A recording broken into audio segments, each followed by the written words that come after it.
Monday, guys. Got a 345C, and apparently we're doing the engine ECM. The customer was gracious enough to knock off this old counterweight because we don't need that where we're going.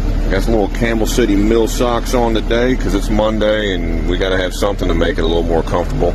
It's gonna be hotter than fuck out there, boys. Hopefully you stay cool and hydrated and shit like that. Beer will taste great tonight. Boys, heck, hope nothing wins again, boys. There you go. That's how you do it in damn timing calibration. All right, 982M, let's get into what's going on with the back of this machine. All right, let's take you on a journey here. So right now, that's the main supply wire for the extend side of the hood tilt. Yeah, so now we've got power out of the switch going pretty much through the whole harness that I've kind of mix shift here, just as a jumper, just to validate that I've at least got power supply to here. Here we come to the fun. All right, so pretty simplistic harness here as far as the schematics laid out. So you've got A300 and A301. Well, that's no big deal. Now I've got power supply from the switch over to each individual actuator. Again, because the A300 wire had pretty much shorted itself. Now in lies my problem, which is getting this thing synchronized. And without the synchronization harness, which I can show you, which is this shit right here, yeah, this is not going to happen today. So, ordered everything, we'll come back tomorrow. Fun shit. Now my only question is, why, Cat? Why? Does it have to be this over-the-top complicated to do some pretty simple shit? It goes up, it goes down. That's it. But let's complicate an easy thing. Way to go, Cat. Awesome. You want to be a true deer fan? Don't be like this guy. Boom, buy this one right here, boys. Link right there. All right, boys, so we're finishing up on the 982M from yesterday. So we got all the components to make our harness here. So just kind of go back over it again. So you got two switches, and then you've got 6-pin connector, female and male. You run your own little extension harnesses for the power and supply, and you're just basically manually actuating each one at a time. There is your media guide right there if you guys ever have to do this, and pray to God you don't. But it's not that difficult. It's just really just tedious and time-consuming shit. Hope that helps you guys out. Hit me up if you have any questions. 299 D3 AC complaint.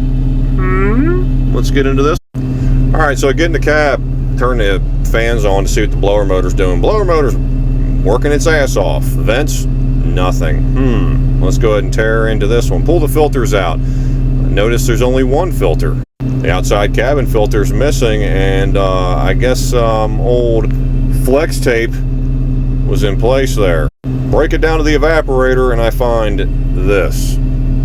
So long and short, flex tape doesn't belong anywhere near your AC system. So you can tell Phil Swift, that's a lot of damage.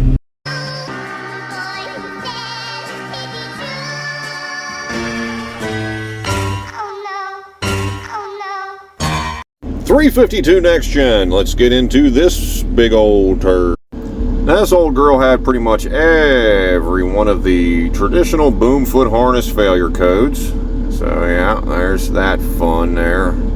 So I removed the existing harness, or what's left of it, all chopped up and shit, and we got the new one. Looking all sexy and sassy there.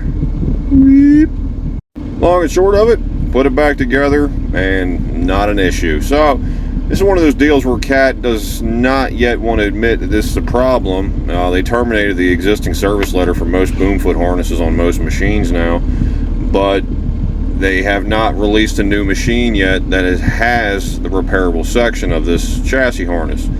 So it's something that I think Cat might want to start looking into, or if they're just going to let us keep billing 3-4 hours to chop a new harness and install a new harness and just keep repairing it that way. So yeah, grade control fun. Worst case scenario, just remove it. You know, it's funny when you get a small nick in a harness and you have this fancy tilt rotator bucket on this machine right here. You basically have a fucking paperweight with a shovel at the end of it. More. Alright, Thursday morning, back on this site, but we're not working on that thing today. We got this old girl to work on. Yep. Hey, look. We got a special appearance on the channel again. We got old Josh with us, doing some fun shit with this custom root rake. Fun. All right, 963 NextGen. Let's get into this one. All right, customer complaint. The old root rake, where the cylinders are right there, that pin right there on both sides, won't take grease. I wonder why. Well, pictured right here, you find the original bearing inside each one of the cylinders. We're kind of missing something here, guy. The new ones installed, they happen to have grease holes. So here's another case where Cat, manufacturing wise, kind of shit the bed. You know, just more things for you to look out for out there, guys. This was a custom root rake. Not necessarily everything was on it was one off, but I mean, it's a pretty common bearing, and they kind of shit the bed on it. So just keep your eyes out there, boys, because stupid shit happens every day. More fun. Shake hands with danger. Need a guy who ought. Okay, there's gonna be 3 orders of hell no. Okay, there's 2 sides of Ask Your Mama and a large cup of Negro, please. Let's go gambling! Oh yeah!